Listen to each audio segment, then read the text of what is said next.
Hello everyone, कैसे हैं आप सब लोग। फिजिक्स क्लासेस में आप सभी लोगों का स्वागत है। चलिए शुरू करते हैं। TGT science, PGT physics, GIC lecturer की जो वैकेंसी आई है उसकी क्वेश्चन सीरीज, कुछ इंपॉर्टेंट क्वेश्चन देखते हैं। ये ज़्यादातर क्वेश्चन की जो ये सीरीज है, ये सबसे पहले मैकेनिक्स पोर्शन से हम लोग क्वेश्चन लेंगे।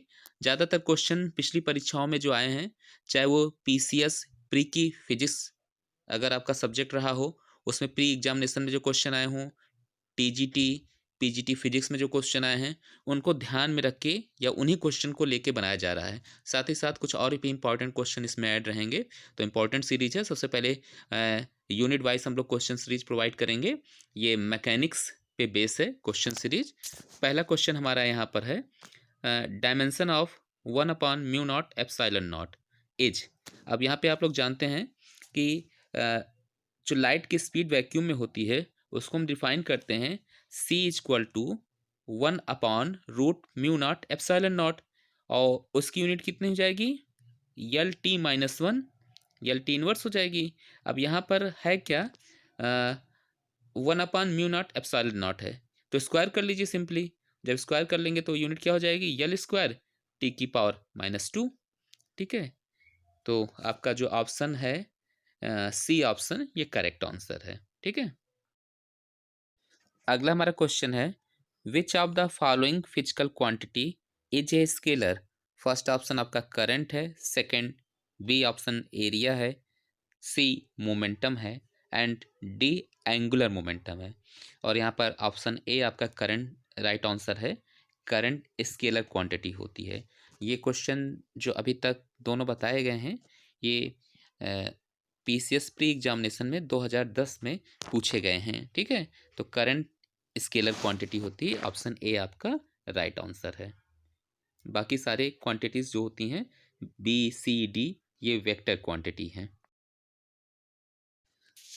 अगला क्वेश्चन हमारा है, the transformation equation relating the electric field E and E dash of an EM wave in two frame S and S dash moving with velocity vector V with respect to each other is. और यहाँ पर दिया गया कि option में जो 1 1 है वो क्या डिनोट कर रहा है, 1 1 denotes the component of electric field in the direction of vector V. अब ये देखिए, रिलेटिविटी से क्वेश्चन है। दो फ्रेम होते हैं, यस और यस डैश। यस को हम लोग फिक्स मान लेते हैं, स्टेशनरी मान लेते हैं, और यस डैश यस के रेस्पेक्ट में वी वेलोसिटी से मूव कर जाता है।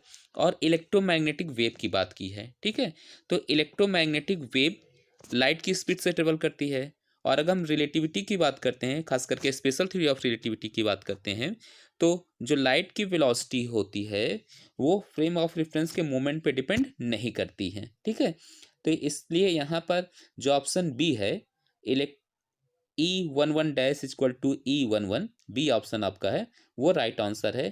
क्योंकि इलेक्ट्रोमैग्नेटिक वेव लाइट की स्पीड से मूव करती है और इस दौरान कोई भी ट्रांसफॉर्मेशन इलेक्ट्रिक फील्ड में नहीं होता, यानी कि electromagnetic wave moving with speed of light, thus there is no transformation in electric field. ठीक है, तो ऑप्शन आपका बी सही ऑप्शन है, दोनों इक्वल होंगे।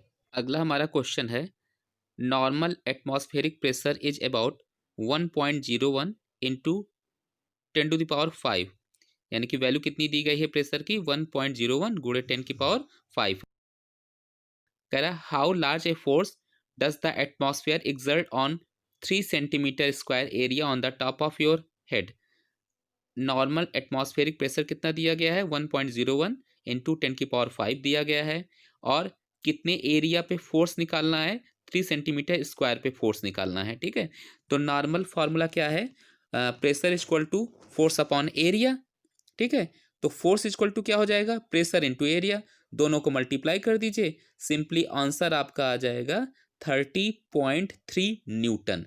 और 30.3 न्यूटन यानी कि पॉइंट में तो वैल्यू दी नहीं गई है, तो अप्रॉक्सीमेट वैल्यू क्या है आपकी, 30 है, यानी कि ऑप्शन डी 30 यानी कि 30 न्यूटन आपका राइट आंसर है।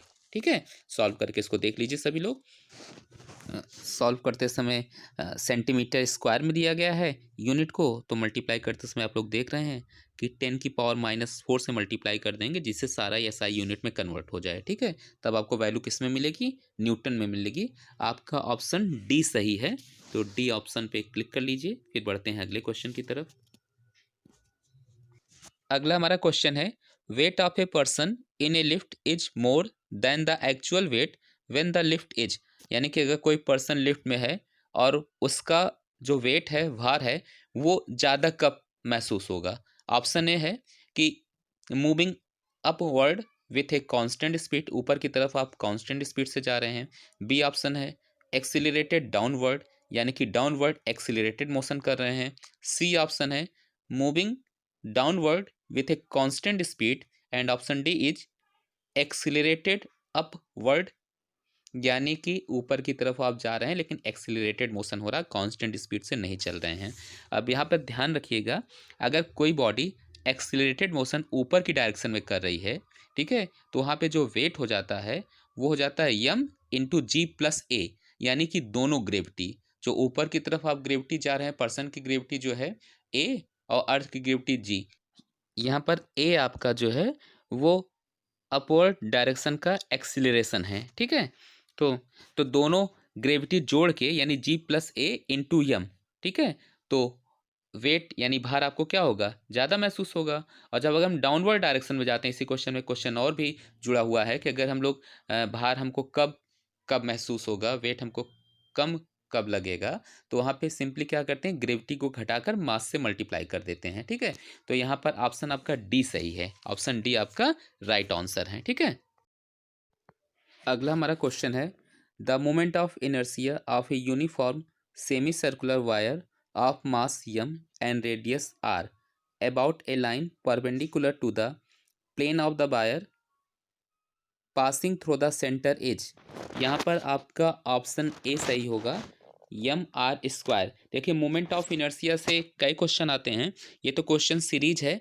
आगे चल के हम लोग आपको जो रेगुलर क्लासेस चलती थी, बीच में कुछ व्यवधान की वजह से इसमें क्लासेस नहीं प्रोवाइड कर पा रहे हैं, तो जब क्लासेस में यही टॉपिक आपको सीक्वेंस वाइज चैप्टर वाइज पढ़ाएंगे भी। ठीक है, टीजीटी साइंस, पीजीटी फिजिक्स और जीआईसी लेक्चरर, ये सारे क्वेश्चन एक साथ लेके चलेंगे, एक साथ सारे टॉपिक को कंसीडर करेंगे, पढ़ाएंगे।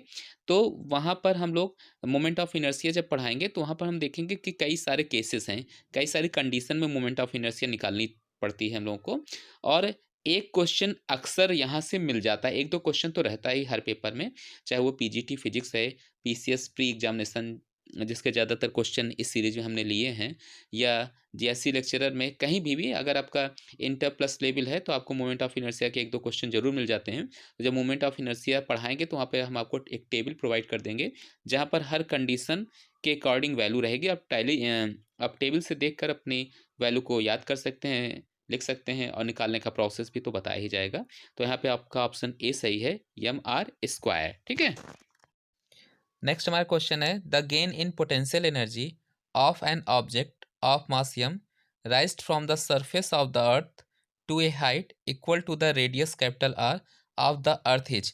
देखिए, सिंपली ये फार्मूला है, जब हम लोग एनर्जी वगैरह निकालते हैं सेटेलाइट का, जहाँ पे कैपलर्स का सेटेलाइट वाला चैप्टर है वहाँ पर ये आपको मिल जाएगा। तो सिंपली ये फार्मूला है, और हम लोग फार्मूले में थोड़ा सा चेंजिंग करते हैं, कैपिटल जी एम ई के स्थान पे small g R square put कर देते हैं, तो रिजल्ट आपको मिल जाता है हाफ एम जी आर। तो यहाँ पे half M G R option C है। ये सारे क्वेश्चन भी पढ़ाए जाएंगे, अभी तो हमने कहा कि ये सारे इंपॉर्टेंट क्वेश्चन की सीरीज में आपको, सीरीज तो चलती रहेगी, एक प्रैक्टिस सेट टाइप का है ये। ठीक है, तो प्रैक्टिस में आपको इंपॉर्टेंट क्वेश्चन तो मिल ही जा रहे हैं, साथ ही साथ जब आपकी नोट्स प्रोवाइड करेंगे, रेगुलर क्लास लेंगे, तो वहाँ पर ये सब सॉल्व करके हम लोग देखेंगे कि कैसे ये रिजल्ट आ रहा है। तो यहाँ पर आपका ऑप्शन सी सही है, हाफ एम जी आर। ठीक है, अगला हमारा क्वेश्चन है, which of the following is an example of central force. Option A gravitational force, B viscous force, C frictional force, and D none of above. तो यहाँ पर ऑप्शन ए आपका right answer है, ग्रेविटेशनल फोर्स। ग्रेविटेशनल फोर्स एक type की central force होती है। ठीक है, तो ऑप्शन ए पे आप टिक कर लीजिए। इसके बाद हम लोग आगे बढ़ते हैं।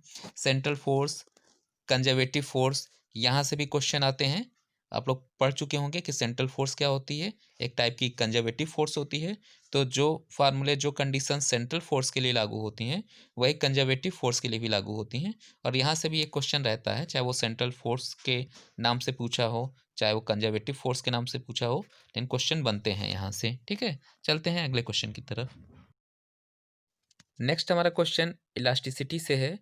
दिया इफ के इज बल्क मॉडुलस, के बल्क मॉडुलस है, ईटा मॉडुलस ऑफ रिजिडिटी है, सिग्मा आपका पॉइसन रेशियो है, तो इनके बीच में कौन सा रिलेशन होगा। रिलेशन से क्वेश्चन बहुत पूछे जाते हैं। इलास्टिक्स रिलेशन से, इलास्टिसिटी वाले चैप्टर से काफ़ी क्वेश्चन आते हैं। कई सारे छोटे छोटे वहाँ पे रूल्स भी हैं और रिलेशन भी हैं। 4 रिलेशन है जिसमें ये रिलेशन हम सब लोग लास्ट में ड्रा करते हैं। आपका option A, sigma is equal to 3k minus 2 eta upon 6k plus 2 eta, ये आपका राइट आंसर है। ये इंटरमीडिएट में भी पढ़ाया जाता है, बेसिक फर्स्ट ईयर के सिलेबस में भी है। ठीक है, इलास्टिसिटी से इंपॉर्टेंट क्वेश्चन है। हमने कहा ये क्वेश्चन तो अभी आप पढ़ते रहिए, बाकी ये सारी चीज़ें ड्रा करके, ड्राइव करके आपको बताई भी जाएंगे, फार्मूला निकाले भी जाएंगे, रिलेशन डेवलप भी किया जाएगा। ठीक है, तो ऑप्शन ए यहाँ पर राइट आंसर है। अगला हमारा क्वेश्चन है, a drop of water is pressed between 2 glass plate to form a film of thickness 0.1 mm and area 10 centimetre square. The force required to pull the plate apart will be. अब यहाँ पर 4 value दी है, साथ ही साथ surface tension water का दिया है। आप फार्मूला यहाँ से निकाल सकते हैं। फार्मूला आपका लगेगा F इक्वल टू 2TL। ठीक है, जहाँ पे T आपका दिया है 80 और बाकी आप यल निकाल लीजिए। ठीक है, तो फार्मूला आपका क्या बताया गया है, F equal to 2TL, 2 value रखते जाइए, 2 इंटू 80 और उसके बाद 10 दिया है, मिलीमीटर में 0.1 mm दिया है, तो आप 10 की पावर -1 से मल्टीप्लाई करके डिवाइड कर दीजिए। ठीक है, तो आपकी वैल्यू कितनी आ जाएगी, 16 इंटू 10 की पावर 4, और सारा का सारा CGS में है, तो आपका जो फोर्स यूनिट है वो किस में दी गई है, डाइन में दी गई है। तो आपका ऑप्शन कौन सा सही है, ऑप्शन सी सही है। ठीक है, तो ऑप्शन सी पर क्लिक कर लीजिए इसको, फिर बढ़ते हैं आगे की तरफ। ये कुछ क्वेश्चन थे जो PCS प्री एग्जामिनेशन में पूछे गए थे पिछली परीक्षाओं में। ठीक है, तो इसी प्रकार से आपको हर यूनिट वाइज सीरीज जो पिछली इंपॉर्टेंट परीक्षाओं में पूछी गई थी वो आपको मिलती रहेंगी। रेगुलर क्लासेस भी बहुत जल्दी शुरू हो जाएंगे, जहाँ पे आपको सिलेबस के अकॉर्डिंग हम लोग पूरा मैटर आपको प्रोवाइड करेंगे, पढ़ाएंगे, लेकिन क्वेश्चन सीरीज को विशेष रूप से ध्यान देते रहिए। जैसी लेक्चरर में जो क्वेश्चन आएंगे, ज़्यादातर संभावना है कि यूपी PCS में प्री एग्जामिनेशन में फिजिक्स के सिलेबस में जो क्वेश्चन आते हैं वो उसी प्रकार से क्वेश्चन आपके GIC लेक्चरर में भी आ सकते हैं। क्रम वही रहेगा क्वेश्चन पूछने का, क्योंकि पैटर्न भी एग्जामिनेशन का कुछ कुछ उसी तरीके से बन रहा है। ठीक है, तो क्वेश्चन सीरीज पे जरूर ध्यान दीजिए।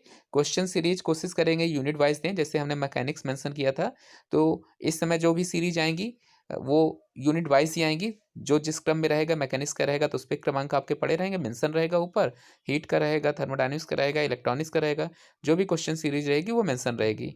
तो अगली सीरीज आपको कल प्रोवाइड करेंगे। आज के लिए बस इतना ही।